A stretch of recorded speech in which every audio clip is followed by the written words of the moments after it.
Ladies and gentlemen, welcome to Wrestle Horror.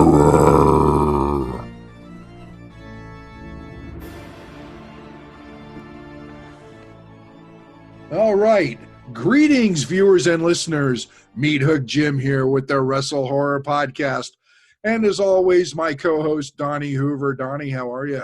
Oh, doing good. How's everybody doing out there?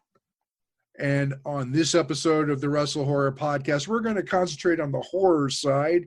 We do a little bit too much of the wrestling. We're trying to balance it out a little bit. So I reached out to a good friend of mine. His name is Justin Hamelin. He's an author and a writer. Justin, how are you? Good evening. I'm doing all good. Just enjoying this beautiful, snowy Wisconsin night. How are you guys? You know, it's a little warmer down here, but not much. Yeah. But Justin, you know, you and I have known each other for a few years now, and when I first met you, you were writing for Ravenous Monster Webzine. Why don't you tell the listeners a little bit about Ravenous Monster? Ravenous Monster Webzine was created by Jason Thorson, a gentleman who I actually met through Craigslist about 8 years ago. He was starting up a website looking for some help, and it just so happened, you know, he riffs on horror. I'm a big horror fan, so it kind of became a friendship made in heaven, you know, a horror bromance, so to speak. And I've been writing for him, haven't in a little while, and certainly most of that's just due to busy scheduling. But it's an awesome website. You know, I was blessed to be able to win a Rondo Hatton Award in 2016 for some content I did on a Christopher Lee tribute, and it was real special for me to win. But it was even more special that the horror zine also won for best horror website that year. So they're doing good things over there for sure. Definitely. You also wrote a book. I did, yeah. I got a short story collection called Thicker Than Blood. It's a handful of short stories kind of inspired by everything that inspired me. Twilight Zone, Stephen King, R.L. Stine, just kind of a lifetime of horror put into a collection of short stories. So that was a lot of fun, and I'm currently working on finishing up the second collection now. So I hope to have that out later this year. So you are definitely staying busy, my friend. I'm trying. You know how it goes. You know, horror. Halloween 24/7, 365. Absolutely. You know, Donnie here. He's kind of new to. He loves horror. Kind of new to the haunt business. Mm-hmm. Oh. But, that's how he and I hooked up, is because he wanted some help on the haunt side of things, and he's being a wrestling promoter. I wanted to get involved in that, so that's kind of how Wrestle Horror came to be. Mm-hmm. Yep. That's awesome. But you and I, you know, we've got our connections with people like Nez and Laura Dark and all those good people. Oh yeah. You started mentioning some of your inspirations when you were just explaining your book. Let's dig a little bit more into that, because I'm curious as to really what was the first thing that made Justin think, horror, I love this. I mean, what was the first thing that really crossed your mind with that?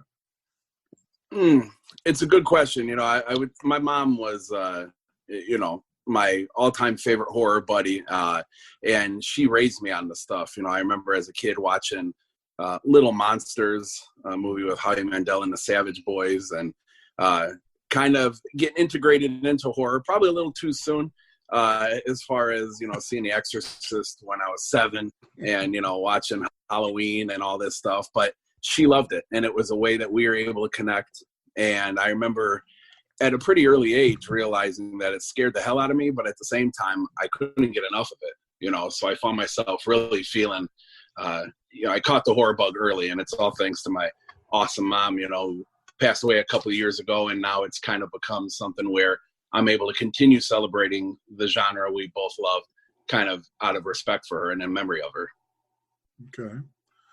And all right, this would probably be a harder question. It could be an easier question. It depends on how you look at it. Sure. Your favorite all-time horror character? You know, it is a hard question. I'm currently watching that Netflix series, the Dracula series that just came out. So Okay. I'm Team Drac right now. But I think of all time, I think my favorite character, probably Van Helsing. He's a guy I've always been real fascinated with. You know, this guy. I mean, just imagining making a living hunting monsters, and there's just so much what I feel, you know, untapped potential with that character and everything he's been portrayed, and mostly Anthony Hopkins playing him and Francis Ford Coppola's Dracula. I just love it. So I'm gonna vote for Team Van Helsing. Okay, interesting. Not the answer I expected, but I get it. I get it. Yeah, All right. I try to get a little fancy for you. Yeah. What's your favorite genre? Do you have a certain favorite genre that you more or less lean to? Definitely, I like the Gothic stuff. You know, I'm a big fan of the older writings. I'm a huge fan of creature features. You know, that's another one, whether it be books or movies. So it's a nice little mix, and I was able to kind of celebrate all of it, you know, with my short story collection. And as far as like my library and, you know, watch list goes, it's a little bit of everything. So, you know, I try to keep it pretty eclectic. Cool. That's you know, one thing that's always I've admired about you is you are just into this to win it. I mean, you are a horror fan's horror fan, in my opinion. I mean, you just every time I see your post, there's some kind of horror in there, which is great. I appreciate it very much. Yeah, there's no problem with that whatsoever. So it's Right, like, no. it's a lot of fun, and you know, I've loved all your work, and I've read some of your articles on Ravenous Monster, and Sure. and you know, Jason and I have the same birthday. Nice. Okay. March It's 3rd. a good birthday. Yeah, very nice. Good birthday buddy to have. He's a good man. And, you know, I appreciate the kind words about my stuff. And I've always, you know, I reached out to you because I was a fan of yours. You know, you're a gentleman who fascinated me with what you do. And it's awesome seeing, you know, you keeping that Halloween spirit alive and seeing what you can come up with every year. So it's a mutual admiration. Well, I've taken a little step back this year. Yeah. I'm trying to regroup and, you know, take care of some issues, health issues that I've had. Sure. I'm by no means leaving the industry. I'm just taking some time for myself. There you go. Do a few things to get me healthier and get me back in there stronger than ever when I go back. So awesome. Well, we need you. We're looking forward to having you back. And in the meantime, just kick back and definitely get to watch some good movies and some good wrestling, hopefully. Yeah, oh, definitely. And more than just watching it, I'm a ring announcer for New Ohio Wrestling. Mm-hmm. Nice. Very cool. I enjoy that. And as a matter of fact, you brought up wrestling. Donnie is the owner of New Ohio Wrestling, and every year in Columbus at the beginning of March, right after mine and Jason's birthdays this year, they have the Arnold Sports World Kids and Teens Expo, along with the rest of the Arnold Classic. And we do a 2-day wrestling show at the Kids and Teens Expo with a huge tournament. We do like 50 matches in 2 days. The tournament itself is 57, but it's pretty much like over 60 matches when it's all said and done. Yeah. Wow. So there's That's awesome. A lot of action going on. Arnold himself got involved in our finals match last year and interfered. Yep. and cost the bad guy the belt. That's awesome. Very cool. It was. And I know you don't watch a lot of wrestling, but I know you've heard some of the wrestling names. Is there any name that stands out to you?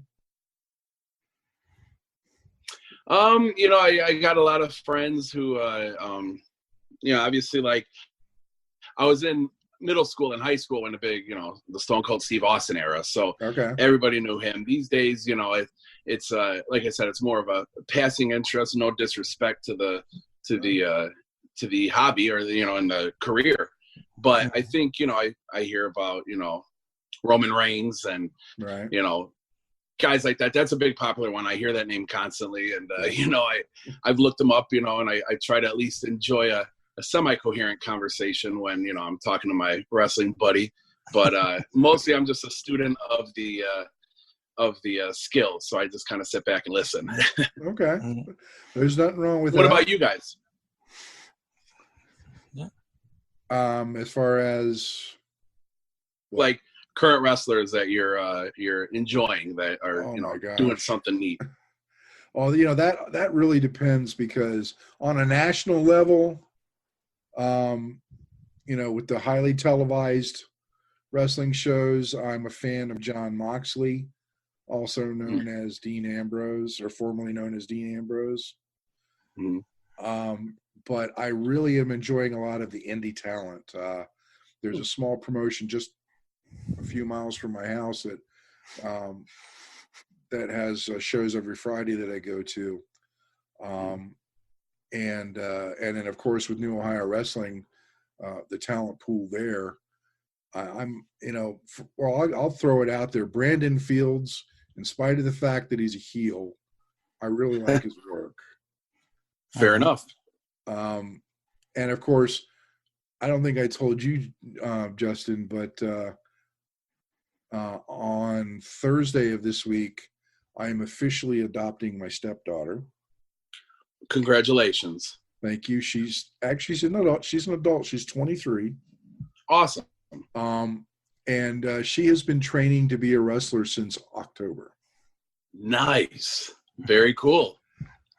She is taking a training class at the same place we go to every Friday.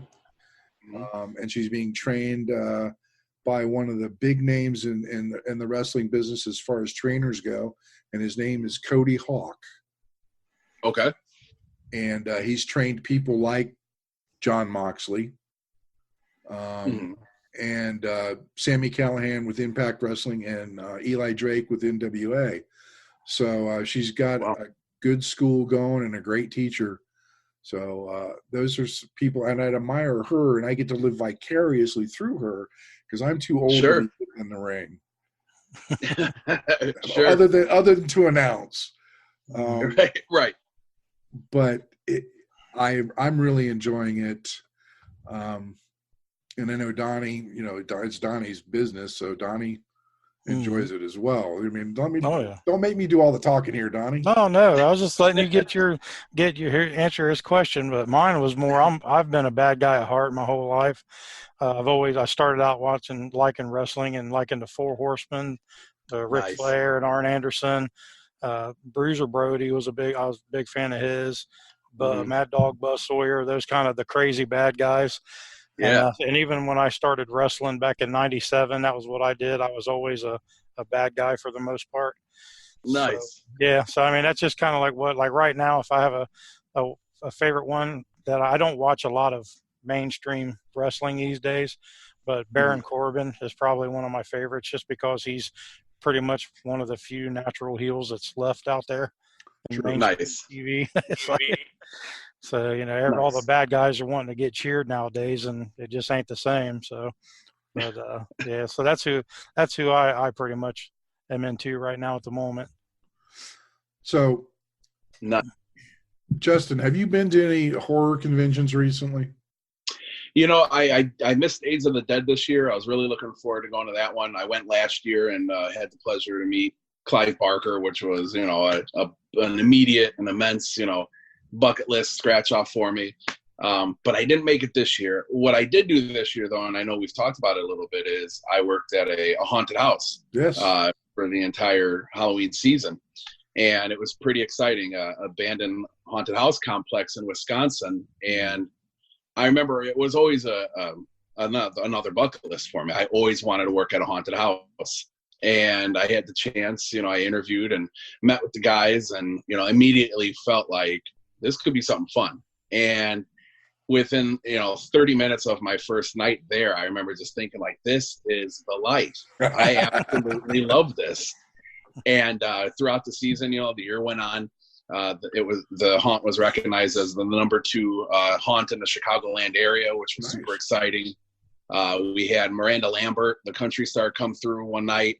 Got to, our guys got to scare the junk out of her and her crew. And it was just, the experience though was the best part. And meeting people, meeting friends, and quickly realizing that you can meet some family members. You can meet people who you can genuinely love and respect and, care about and talk to during the off season. And it's an awesome camaraderie that I really was moved by, and it's a blast. I'm already looking forward to next year. Oh, it's awesome. I'm glad that you had such a great experience. Let me ask you this. When you got your very first scare, how did it feel? Was that in the dream? How did I? Yeah. How did you feel? Absolutely. Yeah, it was. I remember it happened and it clicked where not only am I doing this and getting paid for it, but I did it to somebody I have, that I would get punched in the mouth for on the street. I did it to a complete stranger. They're there for it. I delivered. And I mean, it's just the biggest adrenaline rush, and I mean, how it is. And I'm sure, you both know, as far as being out there in front of people and delivering something that they want to see, that reaction and that, that energy is just indescribable sometimes. You just wanted more of it at that point, didn't you? Yeah. I wanted, bring them all through. Let's scare the hell out of everyone. So, yep. The first couple of times I did it professionally, I didn't want to take a break because I was afraid of missing a scare. Oh yeah. Mm-hmm. I get it. No, I'm not taking a break. I'm scaring people. Right. Yep. I want to be there for everybody. How quick can I reset so I can get as many people as possible? Right. Mm-hmm. Yep. And it's been a blast. And, like I said, it was a neat experience. We had a lot of good veterans, and I thought that was important to help us, help all the newbies out. Yep. And the newbies came together. We affectionately, I was in the cornfields. So we affectionately, created what we called our corn family. And I mean, we still keep in touch. We all looked out for one another, and it was a blast. A truly unique experience. That it is one of a kind experience. Yeah. That I never have ever regretted and love every time to this day, when I scare somebody, it makes me giggle. Yes. Sometimes. And you could see it. I mean, you could see your passion in it, in your posts and in your interviews. When I interviewed you, I knew, this is a career scare, and that's awesome. Yeah. Yep. I just wish I could make a living doing it. Right. I know. That's the dream, maybe we'll get there someday. If we don't, it's okay, because I love it. Absolutely do. Amen.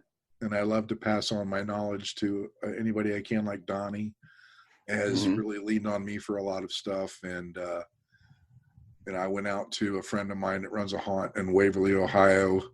He's one of my oldest clients. And he loves every time I come out there. I told him I was taking a step back this year. I was just going to do some consulting. He says, I want to book you to consult for my haunt for next year. Sight unseen. Wow. Nice. That's awesome. So,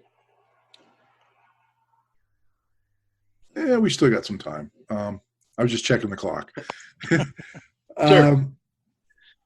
So you've got your taste of haunting. You know what it's like. And being with your mindset, it was just a natural progression for you, was it not?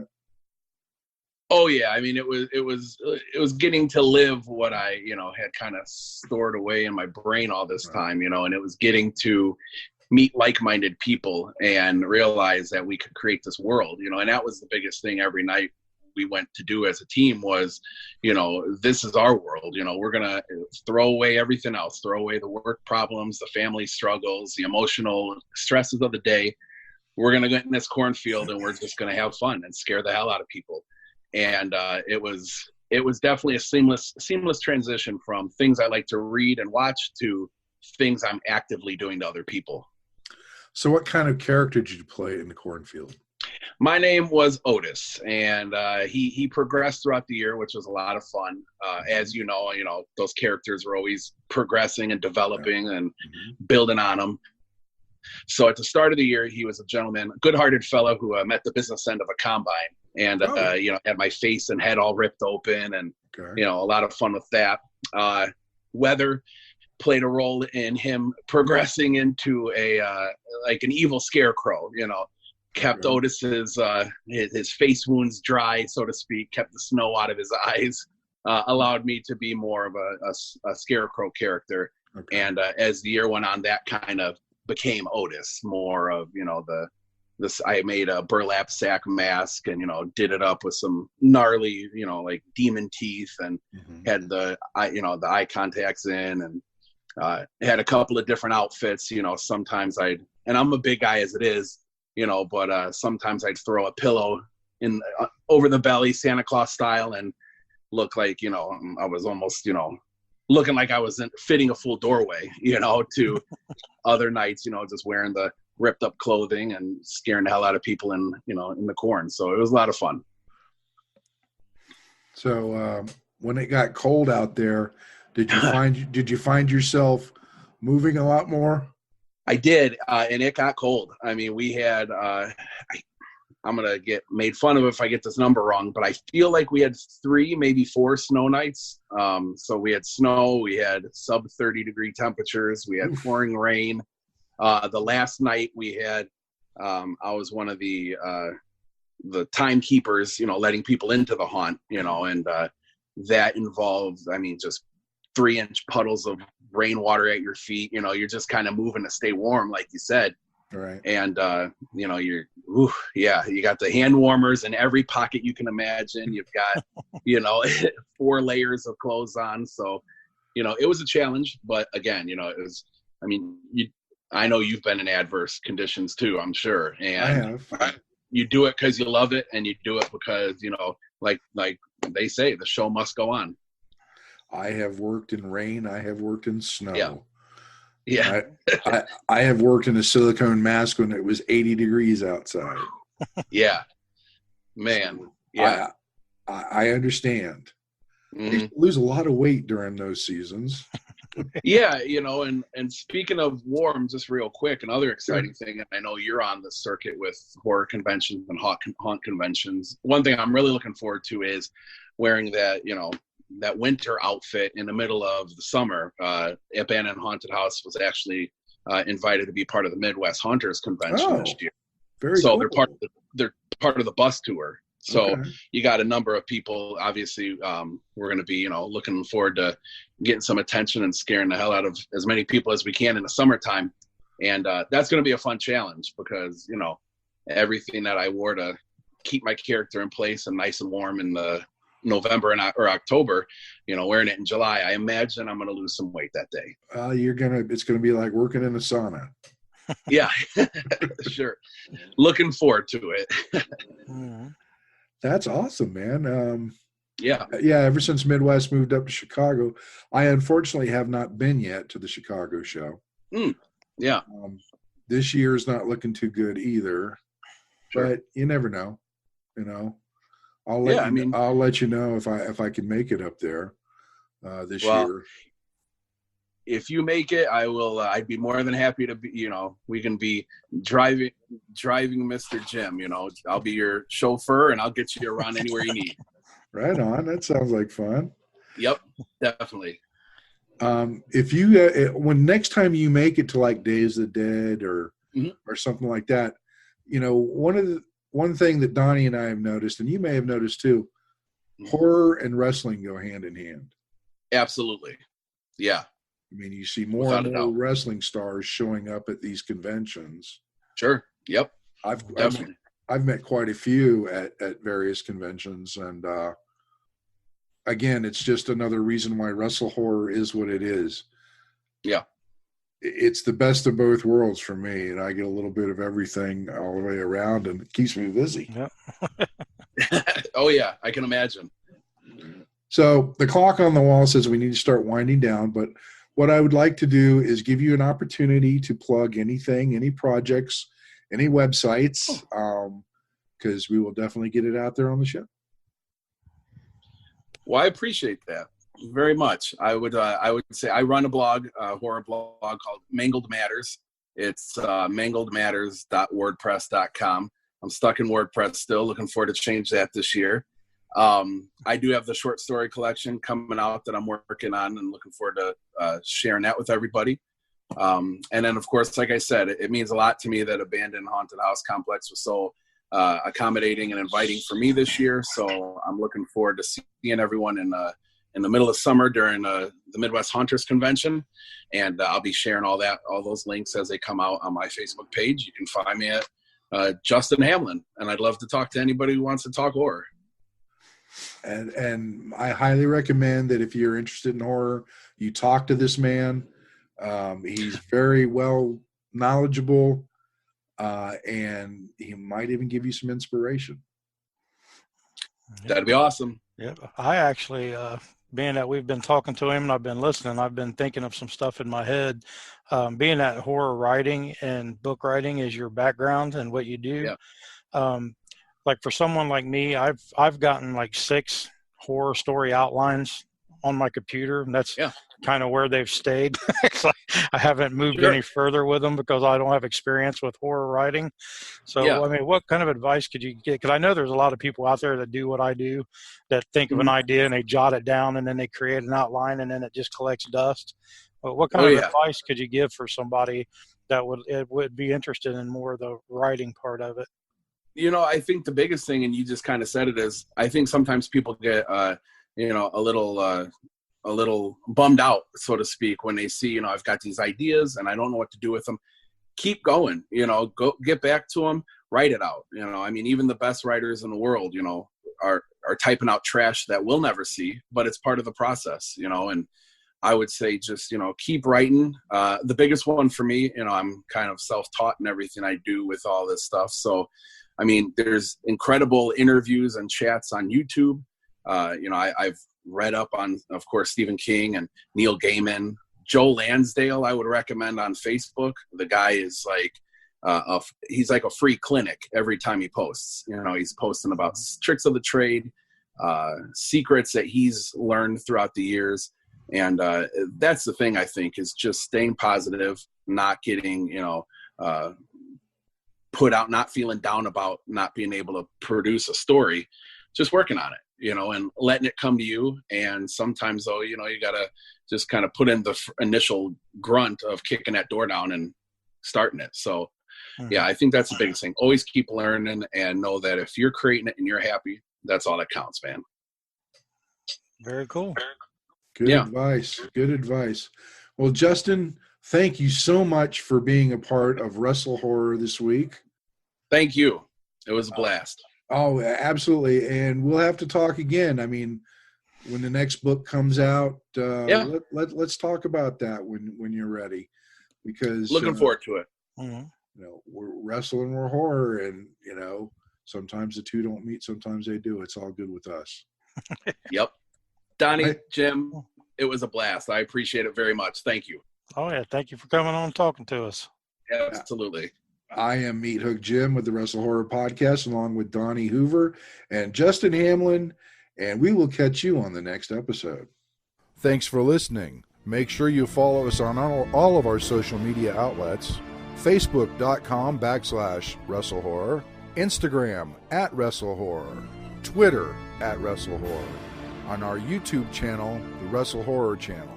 Also, you can find us at www.wrestlehorror.com.